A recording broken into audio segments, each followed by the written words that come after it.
ليه مهما عملتي ومهما وصلتي بتحسي من جواكي إنك لسه مش كفاية؟ الشعور ده ما بيجيش بالصدفة، ده نتيجة نحت يومي في روحك بدأ من البيت. الأم النرجسية بتزرع فيك الدونية كأداة للسيطرة، بالانتقاد الدائم اللي بيخليكي تصدقي إنك غلط في أساسك، وبالمقارنة المستمرة اللي بتفهمك إنك لازم تكوني حد تاني عشان تتحبي. الأصعب هو الحب المشروط، إنك ترهقي نفسك في مجهود خرافي بس عشان تاخدي نظرة رضا واحدة. هنا بتتعلمي إن قيمتك مرتبطة بفعلك وإنجازك، مش بوجودك كإنسانة غالية في حد ذاتها. بتكبري وانت شايفة نفسك أقل ذكاءً أو أقل جمالاً، حتى لو الحقيقة عكس كده تماماً.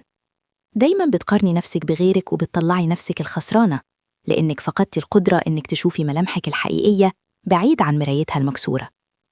الحل بيبدأ لما تستوعبي إن قيمتك مش وظيفة بتأديها لغيرك، انت مش ناقصة، انت كنتي بس في المكان الغلط.